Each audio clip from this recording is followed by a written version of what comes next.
Ang pelikula ay nagbukas 30 taon pagkatapos ng mapangwasak na digmaang nukleyar na sumira sa ozone layer, na nag-iwan sa Earth na isang tigang na disyerto at nakakalason na kaparangan.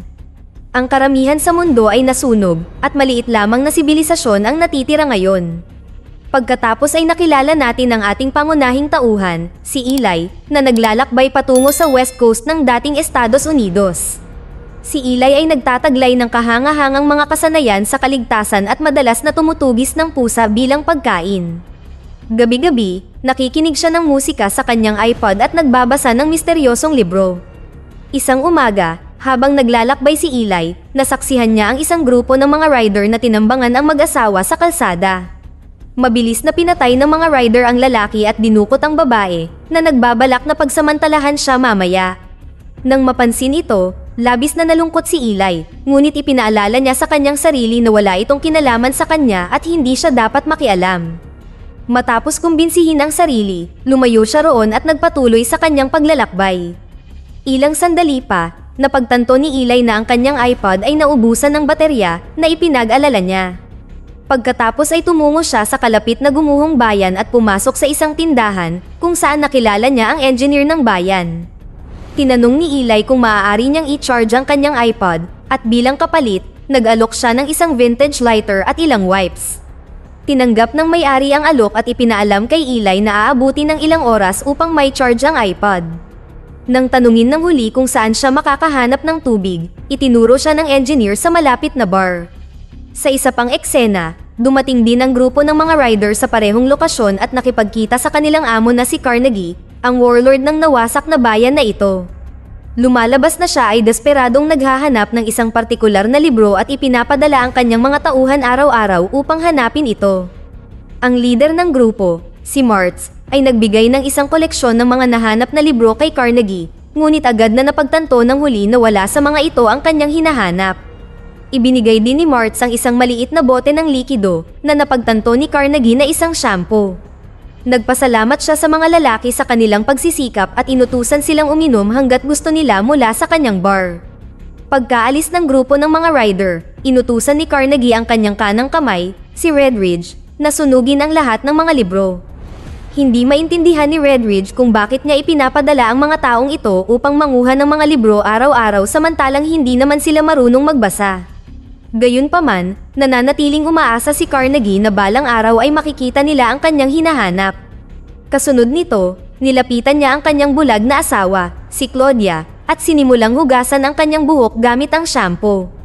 Ipinaalam niya sa kanya na maaaring ito na ang huling shampoo sa mundo, at mukhang natutuwa ang babae dito. Samantala, dumating si Eli sa bar ni Carnegie at hiniling na punuin ng tubig ang kanyang bote. Habang naglalabas ng mga gamit sa kanyang bag, aksidente niyang natumba ang isang pusang nakaupo sa counter. Mabilis siyang humingi ng tawad at binayaran ng bartender gamit ang isang pares ng guantes at isang scarf. Pagkatapos ay tinawag ng bartender ang isang babae na nagngangalang si Lara at hiniling na punuin ng tubig ang bote. Ilang sandali pa, si Eli ay nilapitan ni Martz, na galit sa kanya dahil sa pagtumba ng pusa niya kanina. Ipinaliwanag ni Eli na aksidente lang iyon at ayaw niya ng gulo. Gayunpaman, si Martz ay tila ibig makipag-away at naglunsad ng pag-atake. Hindi nagpapigil si Eli at marahas na ibinagsak ang kanyang ulo sa counter, dahilan para duguan siya ng husto. Hindi na nagnanais ng anumang gulo, naghanda siyang umalis, ngunit sa lalong madaling panahon ang iba pang mga biker ay nagtipon-tipon upang salakayin siya. Sa sandaling ito, isinalaysay ni Eli ang isang sipi mula sa Biblia at sinimulang patayin ang buong gang gamit ang kanyang itak. Halos napatay na niya ang lahat doon, ngunit nang malapit na niyang tapusin ang huling tao, bumalik si Lara at pinigilan siya. Samantala, si Carnegie, na pinanunood ang lahat, ay humanga sa manlalakbay at inimbitahan siya sa kanyang opisina. Napagtanto ng warlord na si Eli ay mula sa dating mundo at isang edukadong tao. Tinanong niya ang lalaki kung nagbabasa siya, na sinagot ni Eli na ginagawa niya araw-araw. Humanga, hinimok siya ni Carnegie na manatili sa bayan at magtrabaho para sa kanya, at sinabing maibibigay niya sa kanya ang lahat ng mga luho na hindi makukuha ng mga ordinaryong tao. Gayunpaman, mariin na tumanggi si Eli, na nagsabing balak niyang ipagpatuloy ang kanyang paglalakbay sa kanluran. Ikinadismaya ito ni Carnegie, ngunit nagawa niyang hikayatin ang manlalakbay na manatili sa gabi. Nang maglaon, habang si Eli ay nasa kanyang silid, dumating si Claudia na may dalang pagkain para sa kanya at agad niyang nalaman na bulag ang babae. Tinanong niya kung ito ay dahil sa radiation, ngunit siya ay tumugon na ipinanganak siyang ganito. Nang bumalik si Claudia kay Carnegie, ipinaalam niya kay Carnegie na si Eli ay hindi tulad ng ibang mga lalaki at hindi siya mananatili doon. Sumagot si Carnegie na kung ganoon, ipapadala niya si Solara para akitin siya. Dahil dito ay nagpanik si Claudia at nagmakaawa sa kanya na huwag gawin ito dahil anak niya pala si Solara. Sa isa pang eksena, dumating si Solara sa silid ni Eli at sinubukan siyang akitin, ngunit tinanggihan niya ang kanyang paglapit.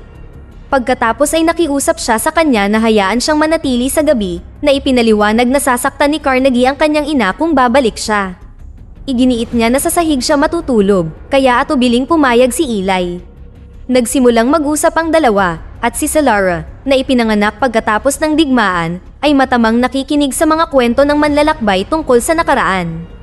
Sa kanilang pag-uusap, napansin niya ang isang libro na dala niya at nagtanong kung ano ito, ngunit tumanggi si Eli na ipakita ito sa kanya.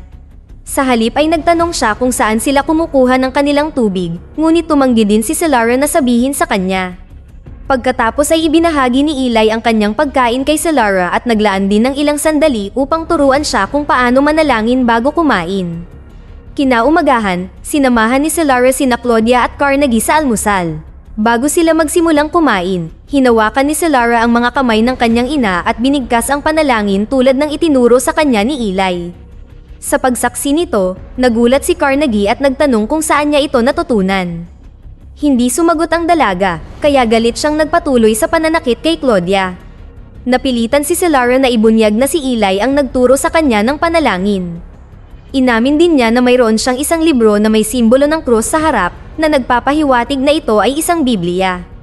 Nang marinig ito, natuwa si Carnegie at nalaman natin na isang Biblia ang matagal na niyang hinahanap. Agad niyang ipinadala ang kanyang mga tauhan upang hulihin si Eli, ngunit nakatakas na ang lalaki.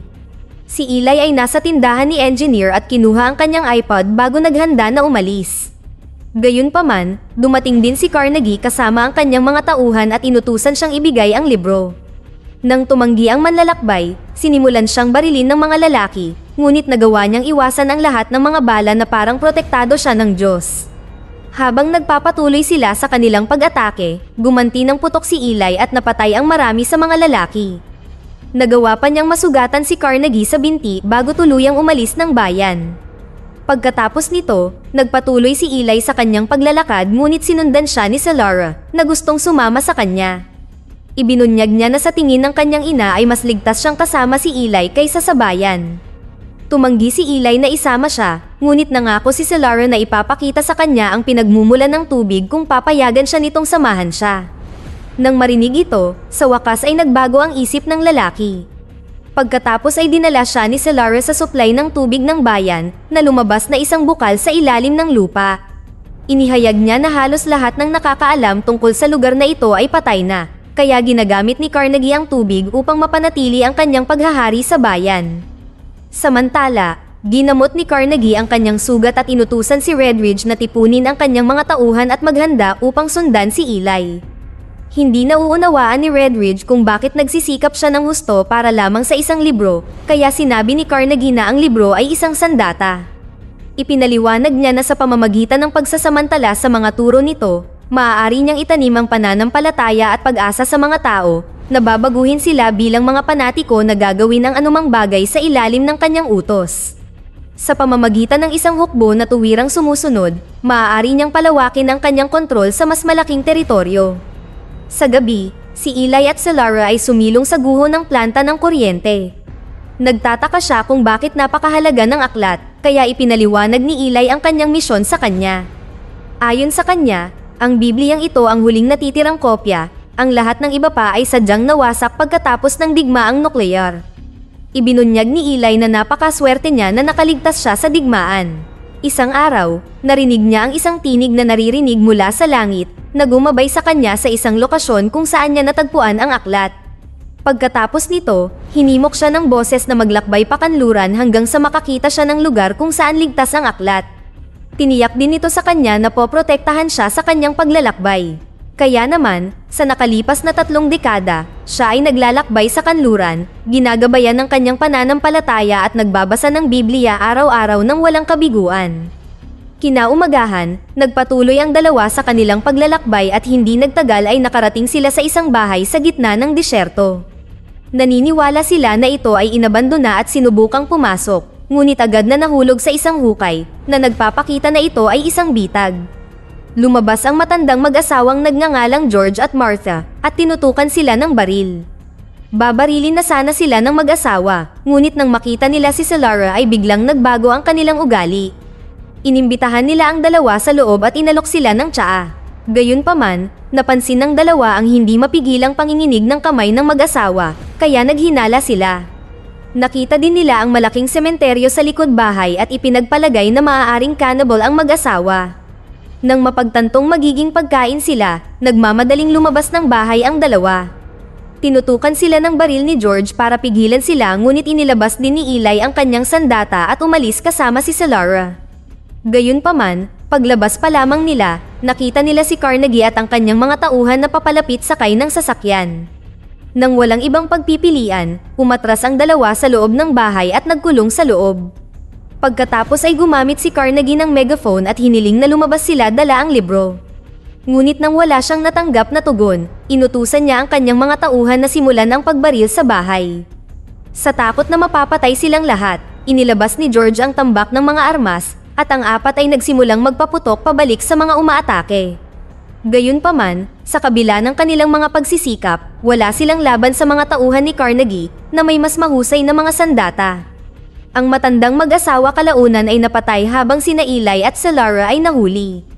Kasunod nito, hinimok ni Carnegie si Eli na sabihin kung nasaan ang libro, ngunit tumanggi ang huli na sumagot. Hinanap ng mga lalaki ang kanyang bag para sa libro, ngunit wala rin ito doon. Pagkatapos ay hinawakan ni Carnegie si Solara at binantaang sasaktan siya kapag hindi nakipagtulungan si Eli. Dahil dito, walang ibang pagpipilian ang manlalakbay at inamin niyang itinago niya ang libro sa likod ng TV. Agad itong kinuha ng mga tauhan at natuwa si Carnegie nang sa wakas ay natagpuan niya ang libro. Binaril pa niya si Eli sa tiyan at nagbiro na lalaki pa rin siya. Pagkatapos nito, dinala ng grupo si Solara at bumalik sa bayan habang ang ating bida ay bumagsak sa lupa. Maya-maya, nakita natin si Solara na sakay ng van kasama si Redridge at ilang lalaki, habang si Carnegie ay nasa ibang sasakyan. Napansin niyang inilagay ni Redridge ang itak ni Eli sa dashboard at nakaisip siya ng plano. Makalipas ang ilang sandali, gumamit si Solara ng lubid na itinatago niya para sakalin ang leeg ng driver na nagdulot ng aksidente. Sa panahon ng kaguluhan, hinawakan niya ang itak at pinatay si Redridge at ang kanyang mga tauhan. Pagkatapos ay lumabas siya at pinasabog ang ikatlong van gamit ang isang granada na nakita niyang itinago ni George. Samantala, si Carnegie ay nanunood ng may takot habang ang kanyang mga tauhan ay brutal na sumabog sa kanyang harapan. Pagkatapos ay ninakaw ni Solara ang van at pinaandar ito sa kabilang direksyon. Ngunit sa halip na sundan siya, nagpa siya si Carnegie na bumalik sa bayan dahil paubos na ang gasolina ng kanyang sasakyan. Di nagtagal, bumalik si Solara sa bahay ngunit nabigo nang makitang wala na si Eli. Nagpatuloy siya patungo sa kanluran kung saan kalaunan ay nakita niya itong naglalakad sa kalsada. Isinakay niya siya at napagtanto na siya ay brutal na nasugatan at labis na nahihirapan. Habang ginagamot ni Eli ang kanyang mga sugat, iniisip ni Solara kung paano niya naibigay ang libro ng ganoon kadali pagkatapos ng napakaraming pinagdaanan sa paglipas ng mga taon. Inamin ni Eli na, kahit nagbabasa siya ng Biblia araw-araw, nakalimutan niya ang pangunahing turo nito, ang pagtulong sa iba. Makalipas ang ilang sandali, sa wakas ay narating na ng dalawa ang kanilang destinasyon at nahanap ang nasirang lungsod ng San Francisco. Ang tulay na patungo sa lungsod ay gumuho, kaya lumabas sila ng kotse at sumakay sa isang bangka na nakita nila sa pampang.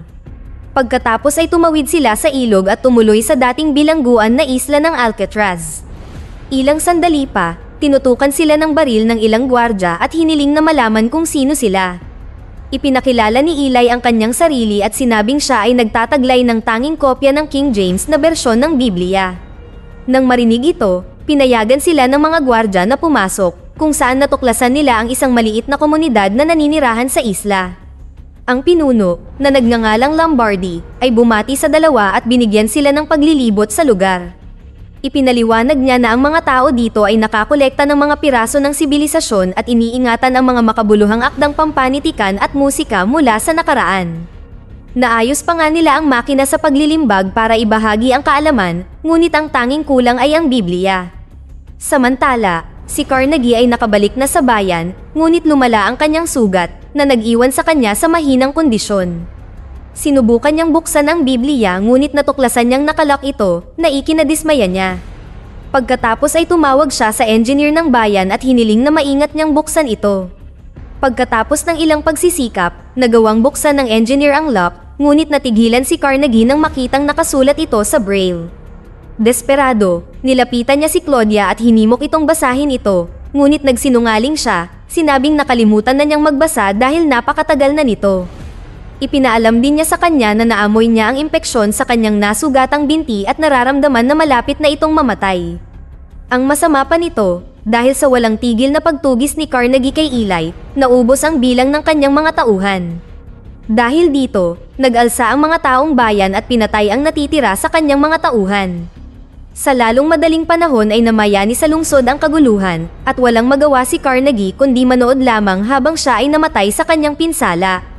Samantala, sa kanyang huling natitirang lakas, binibigkas ni Eli kay Lombardi ang lahat ng mga talata sa Biblia na nakabisado niya mula sa pagbabasa nito ng maraming beses. Ang katotohanan na siya ay nagdidikta sa halip na isulat ito, kasama ang kamera na nakatutok sa kanyang kulay abong mga mata, ay nagpapahiwatig na si Eli ay bulag. Ngunit sa kabila ng kanyang kalagayan, nagtagumpay siya sa tulong ng may mas mataas na kapangyarihan. Matapos makumpleto ang manuskrito, inilimbag ni Lombardi ang binigkas na mga talata ni Eli gamit ang kanyang palimbagan. Pagkatapos ay ligtas niyang inilagay ito sa kanyang aklatan, kasama ang Bibliang Hebreo at ang Quran. Nang sa wakas ay nahanap na ng Biblia ang nararapat na lugar nito, nadama ni Eli na natupad na ang layunin ng kanyang buhay at namatay ng mapayapa. Sa huling eksena, pinayuhan ni Lombardi si Cesaro na manatili sa isla kasama ang sibilisasyon ngunit tinanggihan niya ang alok. Pagkatapos ay natapos ang pelikula nang kunin niya ang sandata ni Eli at lumabas sa kaparangan, na tila upang iligtas ang kanyang ina.